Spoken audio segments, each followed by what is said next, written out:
How's your walk, guys? I want to talk to you about your walk with Yahusha today. Did you know that you can't have a successful walk of overcoming the evil within us, or any walk really with Yahusha, unless you're connected to him and he lives in another dimension?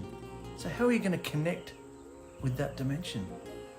You need to find the portal doorway.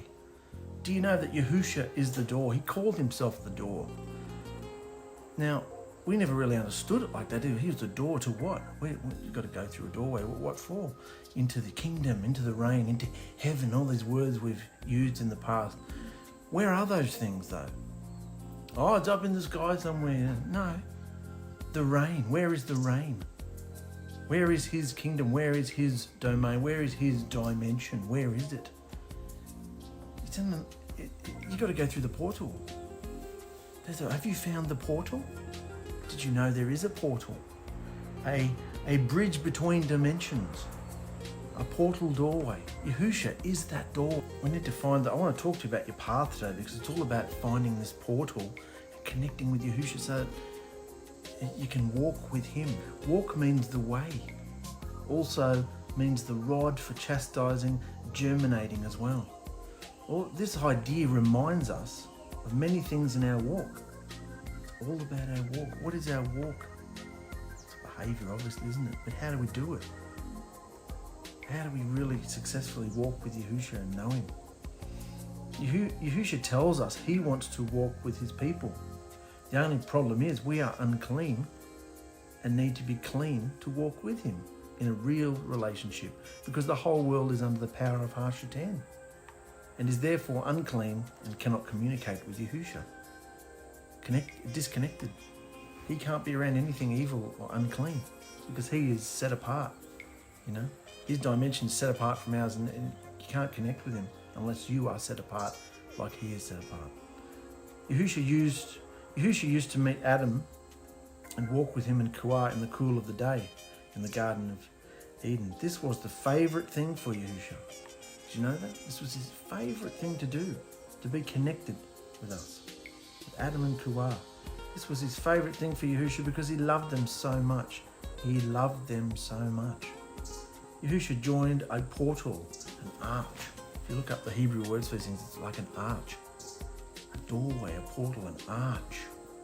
But we've seen enough movies in the 21st century now and TV shows to know that the world's obsessed with dimensions, trying to find another dimension that's right here, but in another dimension, like a Stargate. See the arch. So Yahusha joined a portal arch between the garden and the dimension of his presence. Connected a portal, a doorway, an arch between the dimensions, between the garden and the dimension of his presence. Adam and Yahuah could see right into the dimension of where Yahusha lived. They could see right into the dimension of where Yahusha lived. All the interdimensional creatures and the messengers, and they would have been able to see, talk to them as well. Imagine the conversations. When the ones who Yahusha loved were disobedient, that portal was closed off with the garden. There was no more access to the tree of life, bringing death and uncleanness into the realm of earth. There are many scriptures telling us that the Father wants to walk with his sons and daughters because he loves them so very much. Don't lose sight of that. When you study, when you read things, when you're listening to thoughts all day, every day, a lot of them pounding you with, attack. There's a big attack on us because of this. I'm going to get to that. Big attack. We lose sight of how much Yahusha loves us. That's what this all is about. His love. That's what he's doing this for. So don't lose sight of that, guys. He loves you so much. It's why he's embarked on this process of deliverance for 6,000 years now, to deliver his bride, So he wants to walk with his sons and daughters again because he loves them so very much. Through the generations, some were obedient to the instructions of Yahusha and many were not, bringing upon themselves the punishment of disobedience, which was death and non-existence. So they didn't make it into eternity. Yahusha devised an elaborate plan for his people that were under slavery in Egypt to bring them out and open another portal where he could walk and talk with his people whom he loved. Isn't this exciting? The whole purpose of bringing them out of Egypt was so he could open another portal and connect with them, just like he did in the garden. So bring them out, open another portal where he could walk and talk with his people whom he loved. Yahusha did this through an elaborate sacrificial system of certain types of beasts, where their blood was the substitute for their own uncleanliness and would atone for their disobedience and bring forgiveness from Yahusha, so that he could walk with his people, because he loves them so very much. He loves us so very much. All this time, Hashatan has been working against the Father's love to close the portal of Yahusha and to destroy the temple. This is when the Father sent his own Son, Yahusha, to shed his blood to open a portal and keep it open. So then Yahusha came himself to open the portal and keep it open. So he shed his own blood to open a portal and keep it open until the time that all those chosen for eternity are in through the portal. That's amazing. What about the lingo, the dialogue? I love it. It's also sci-fi and relevant to us in the 21st century, isn't it? But it's true. They wouldn't have called it all this back then when they saw it, but that's exactly what it was. A bridge, an arch, a portal, doorway. They had direct access, through the dimensions. And then, of course, they disobeyed and it was cut off, closed. So then he delivered them from Egypt to do it again. And through the sacrificial system, he showed them in a very primitive way how he could connect with them. And then, of course, Hashatan's in there trying to bring disobedience and evil, because he knows that that's what will shut the doorway. Disobedience and evil and unbelief, and taking the worship off Yahusha and onto him, so that Yahusha has to leave because it's unclean, it's wicked. So then Yahusha came himself, opened the doorway again with his own blood. Isn't this phenomenal? So Yahusha taught us that our bodies are now the temple. If we repent and immerse into the name of Yahushua Mashiach, a portal will open for us. That portal will open for us. We are the living dwelling place, and that portal opens for us. We connect with the Father and the Son, the Mashiach within. In our heart, there's a portal, doorway open. Yahusha said, I am the door. Yahusha said that. Isn't that amazing? Yahusha said that, I am the door. Then we will receive the promised gift of the Ruach HaKodesh, which is the light of this world. We can then walk in the light with Yahusha as his bride, because he loves us so very much.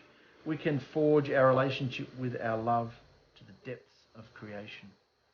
I love reading this sort of thing. It's just so beautiful. It shows me how Yahusha feels. When we're in our day, who else really feels like that about you? Who else feels like that about me? Who would go to look at the depths of creation? The relationship can be forged. Who is that passionate and died to open a portal with you like him? Anybody? Think of anybody in your day? Oh, people love us and people hate us and people attack us and people depend on us and people this and people that.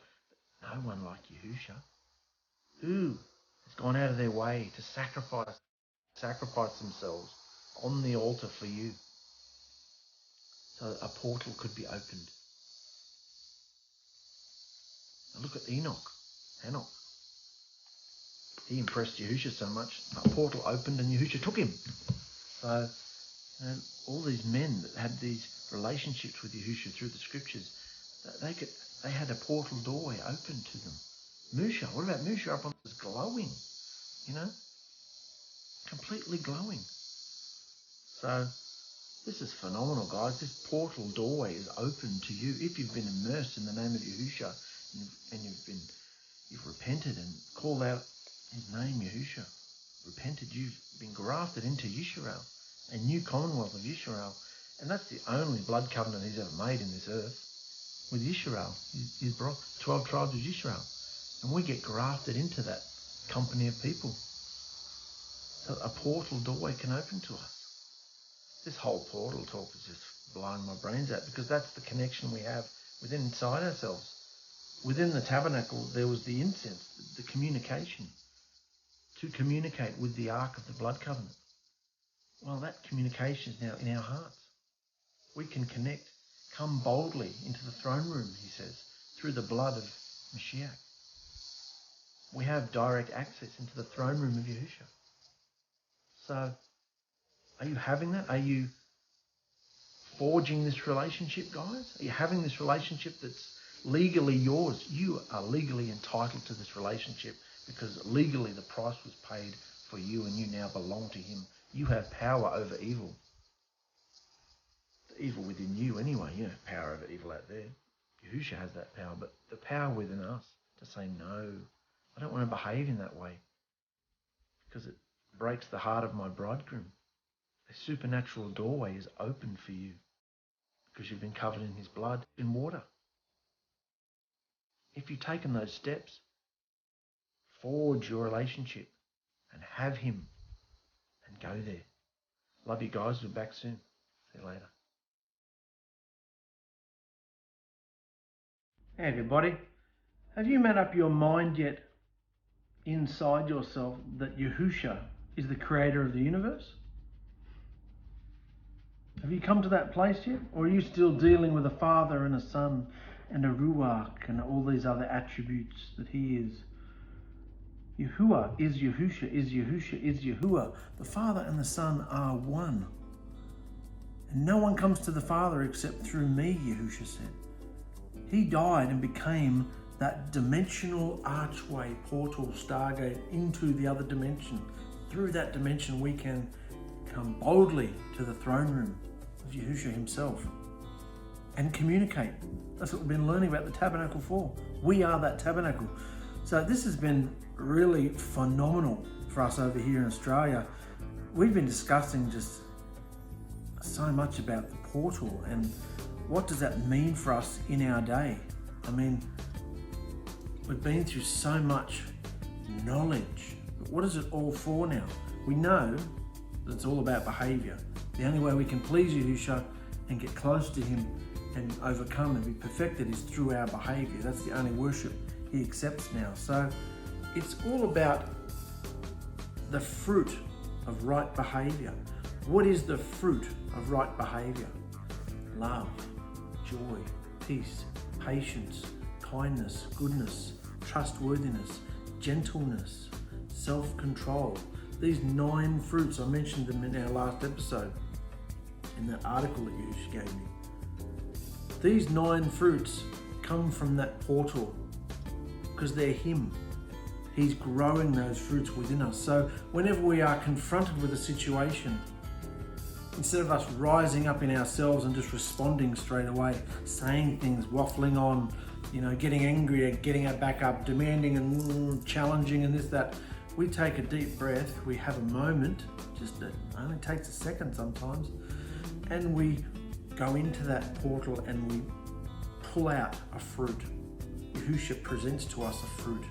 In every situation of our life, Yahusha presents a fruit to us. So whenever we're confronted with something, before the I gets in the way, before we go in there, what does Yahusha want? So we go inward. Instead of going outward, we go inward to the portal, communicate with Yahusha.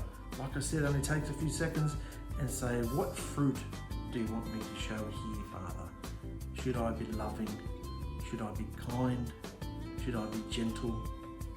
Should all the fruits. That's the practical application of this, guys. See, there's no point waffling on with all this head knowledge and, it's interesting what happened 4,000 or 5,000 years ago. What does it mean to us today in the 21st century? We live in chaos. We live in complete filth, abominable chaos. And Yahushua could come back any time. He's not going to put up with it for much longer. So how are we supposed to behave in it? It's about the heart condition and what Yahushua's doing with your heart after he circumcises it. With love for the truth. And then you start the battle. That's what all this fruit is for. Warfare. What else are you going to do? Sit on your ought and just read and put up with people? No. This behaviour, this fruit behaviour, love, joy, peace, patience, all those fruits are warfare. They are your warfare going into your day. I know we've said things like let people have it and don't take things personally, don't make excuses. They're helpful rules. But the fruits of the Ruach are your warfare. They are your battle behaviours. You fight with them. You don't fight with the emotions that we bring out of ourselves. You hold back, go into the portal, say, how do you want me to play this, Father? Somebody's bringing me into the arena. I need to step into the arena. What should I bring out? How should I behave? And he'll give you something to say. He'll give you love, joy, peace, patience, kindness, goodness, trust. He'll give you the fruit. The fruit is your warfare. Did you see it like this? What else are you going to do in your day? If you're not being trained in those 9 fruits, how effective are you? What relationship are you having with Yahusha, who was a perfect physical being? He's now physical and spiritual. He was perfect. Yahusha wasn't perfect. He failed many times. Yahusha was perfect. That's why he could be sacrificed. His blood from this dimension could be sacrificed because he proved that you can overcome through the power of the Ruach, through the power of the higher dimension. You can overcome.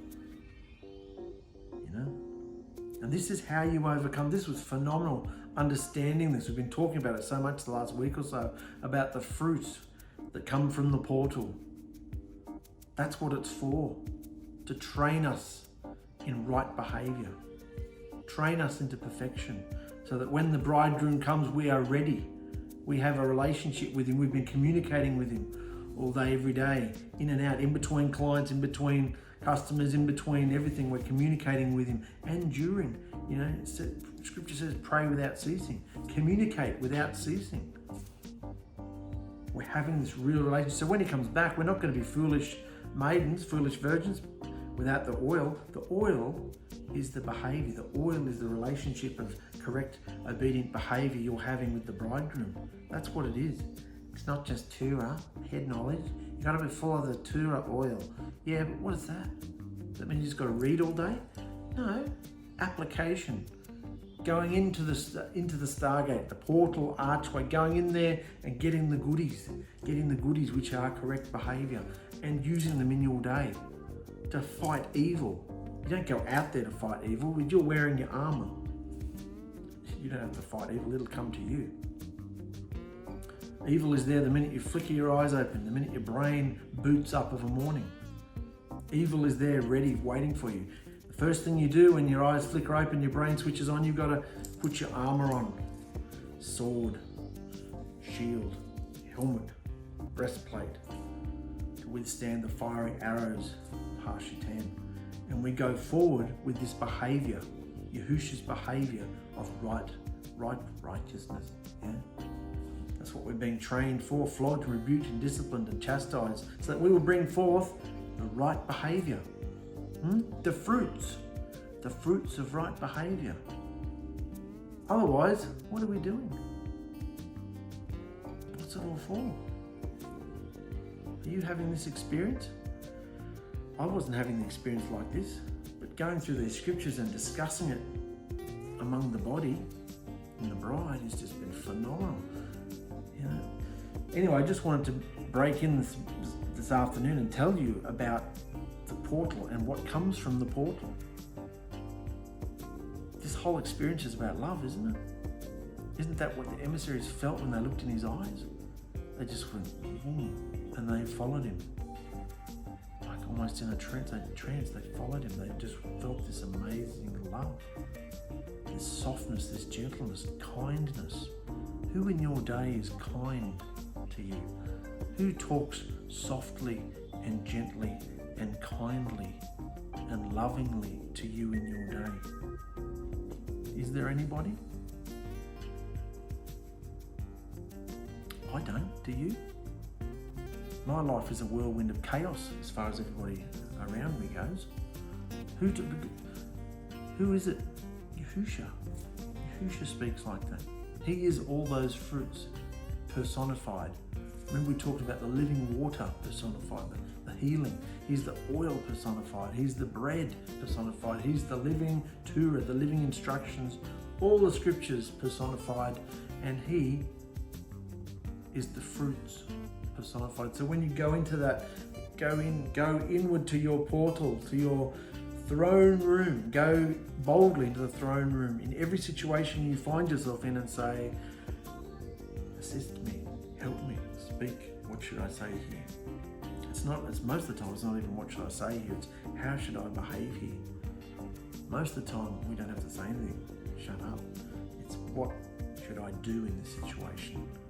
There's only 9 choices: love, joy, peace, patience, kindness, goodness, trustworthiness, gentleness, and self-control.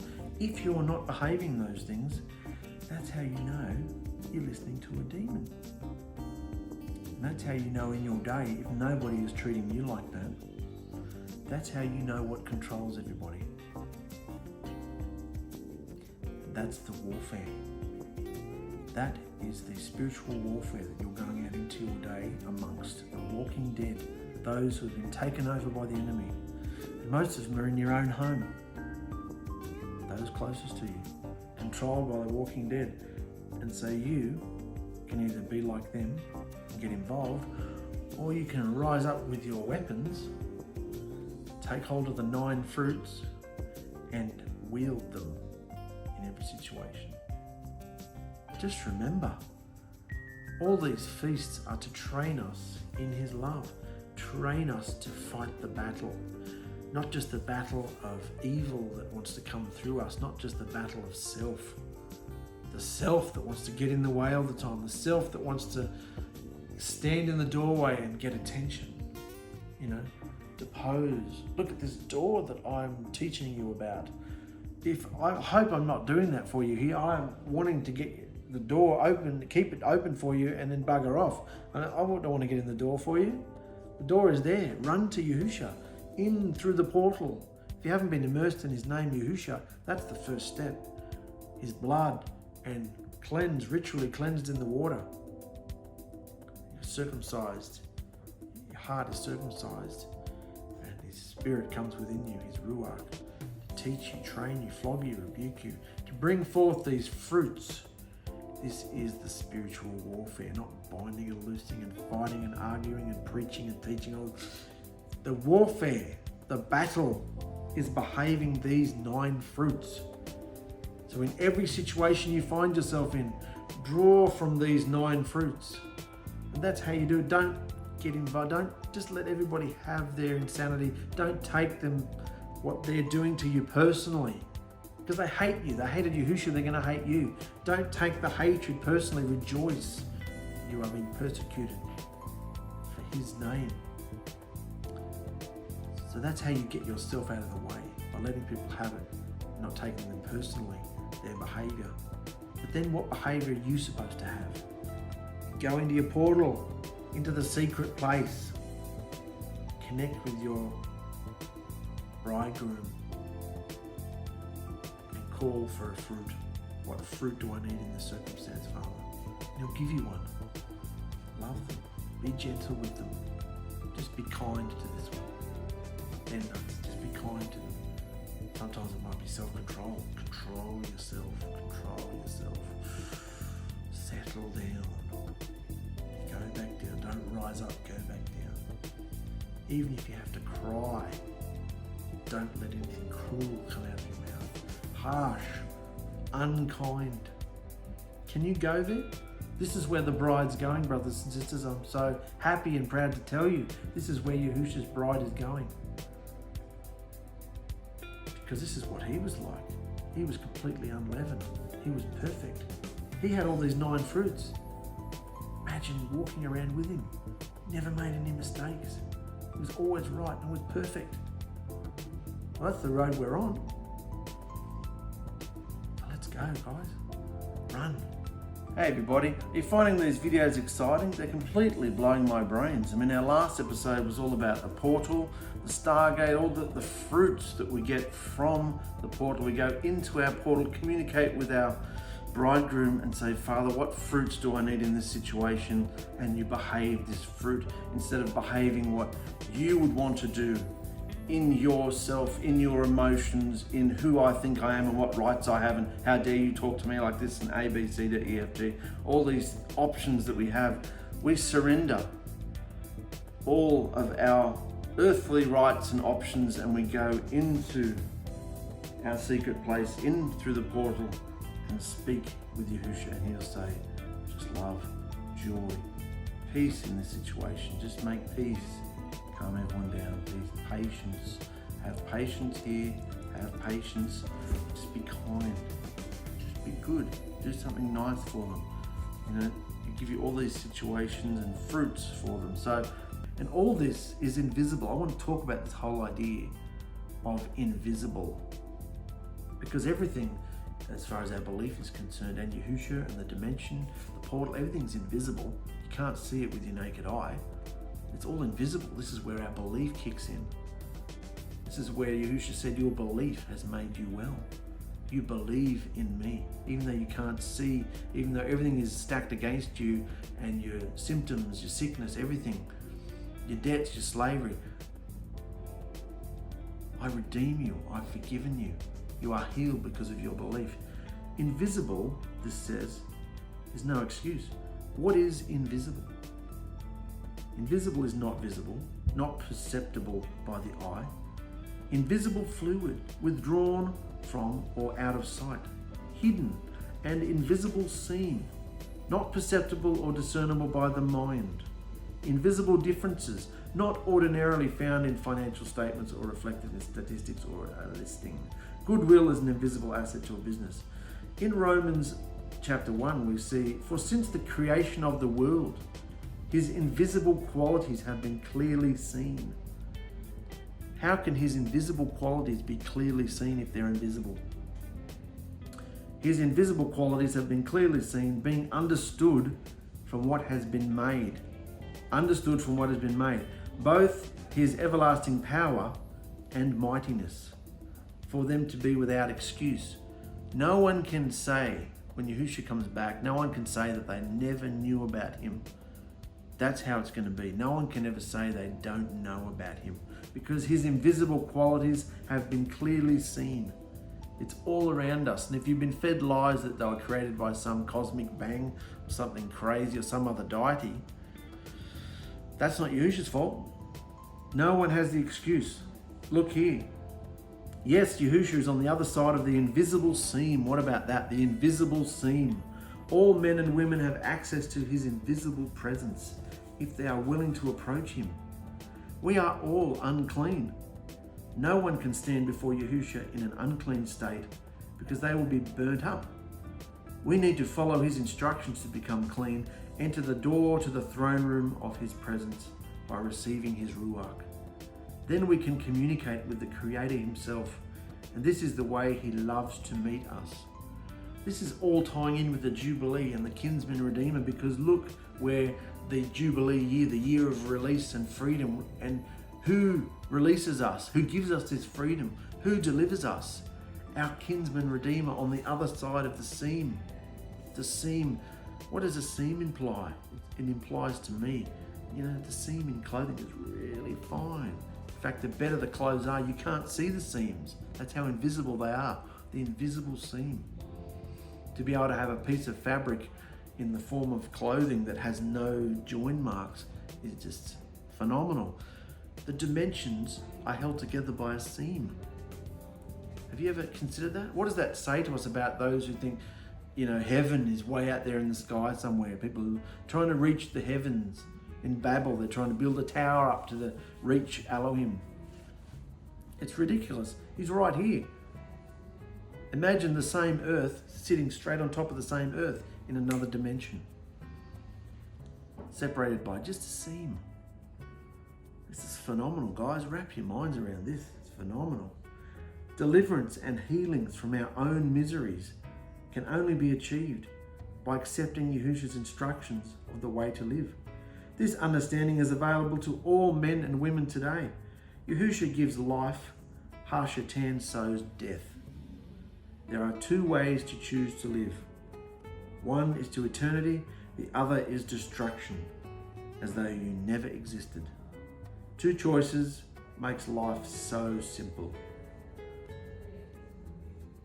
And in Romans 1 again it says, "For the wrath of Yahuah is revealed from the sky against all wickedness and disobedience of men who suppress the truth."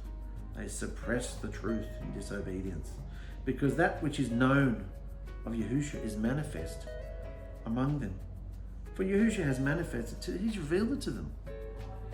So the wrath of Yahusha is revealed from the sky, from his dimension, against all wickedness and disobedience, those who suppress the truth. Everybody in the world suppressing the truth. All the religions know about this stuff. Why won't they say it? Because there's no money in it. You know, if you get rid of the aspect of money, you might have to be broken and come before it, get out of the way, get out of the doorway, and lose your power. They want power, position. So there is no excuse. Anyone who suppresses the truth in disobedience is doing wickedness. Don't be fooled. Anyone who suppresses the truth in disobedience is doing wickedness. What about that? What is behind the invisible scene where Yahusha lives? Through the portal in the sky, Yahusha told us by the prophet Yahukanon that he went to prepare a mansion for his bride, which I think he has completed by now. So do I. Yahukanon said he saw the former earth and skies had passed away, and the sea was no more. And there was a new earth and sky. The renewed Jerusalem, the most incredible city imaginable, came through the portal as a bride for Yahusha. The invisible seam was rent. And this city is 2,200 kilometers long, high and wide. That's like from Sydney to Cairns. Those of you who are in Australia, from Sydney to Cairns almost. Imagine a cube that big. The same height, width and breadth.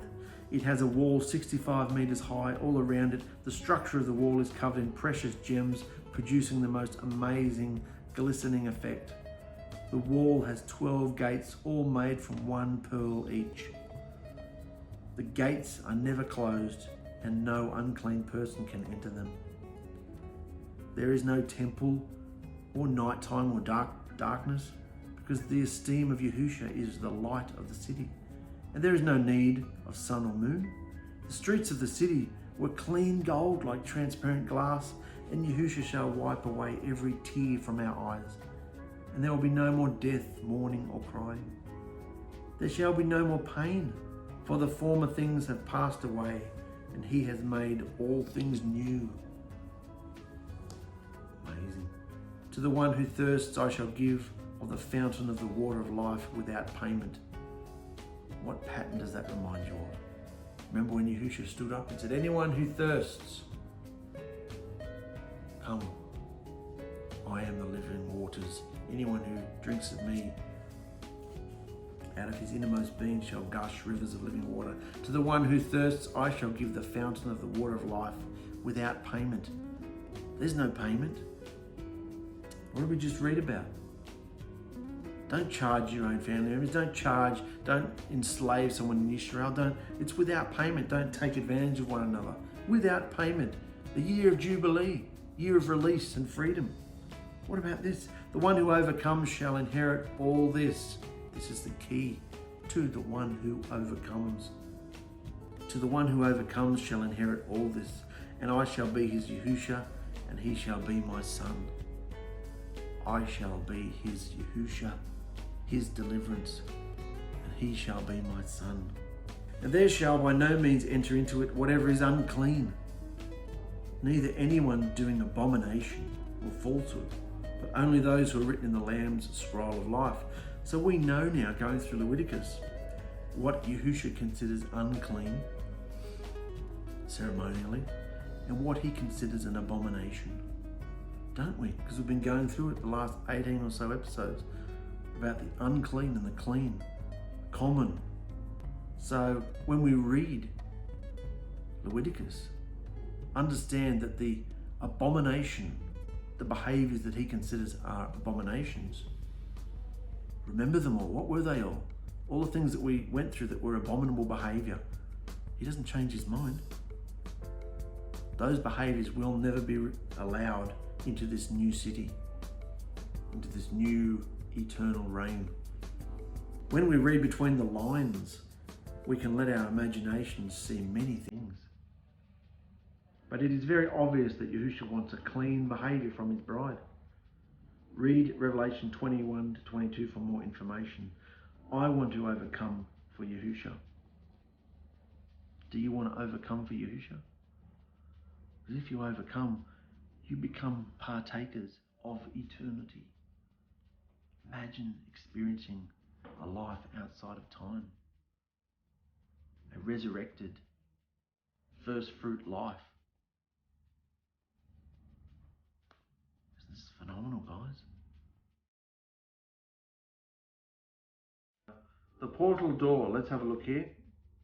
In Revelation 3, he who is set apart, he who is true, he who has the key of David, he who opens and no one shuts, and shuts and no one opens. Opens what? He says this, see, I have set before you an open door, and no one is able to shut it. You must guard my word and have not denied my name. Because you have guarded my word of endurance, I also shall guard you from the hour of trial, which shall come upon all the world to try those on the earth. What about this? He's talking about the open door, about the portal connection, the door that he has opened and no one is able to shut. Even we are not able to shut it unless we deny him and walk away. That door is open. We are labelled, considered, set apart in his eyes. He can approach us now. But as I've said, do we approach him? Do we go in the doorway? It's open. Do we go in there? Once upon a time, we might have been able to blame teachers, preachers, pastors, rabbis who were standing in the door. But if you're standing in front of an open door now and you're not going in, you can't blame anybody else, can you? Our behaviour, our choices, our lifestyle, our mind, our beliefs is what keeps us out. The door's open. To be protected from the damage that is coming on this earth, we must guard his word of endurance. Keep his word in our hearts and have not denied his precious name, Yahushua. This is the only way to be protected from the hour of trial. The hour of trial. What is meant by his word of endurance? Obviously, it's clean behaviour. Endurance actually means to confer. This was interesting. What does confer mean? But to cause, act, advise, affair, answer. Book, business, care, case, cause, certain rate, chronicles, commandment, commune, concern, confer, counsel, dearth, decree, deed, disease, due, duty, effect, eloquent, errand, glory, harm, hurt, iniquity, to confer, to endure. This word shows much of the behaviours we can confer with our own. So you can look at those and compare your own behaviour. Is this not the discovered portal that gives us access to the divine cleanness of life? So notice it says those who guarded his words. Which words? Which of his words are we supposed to guard? All of them, and particularly the original blood covenant words that he gave on Mount Sinai to his people to lay the foundation of what good and bad behaviour is, what good and evil, defining for us how we should live, how we should behave. He is the living word, so all of him is to be guarded.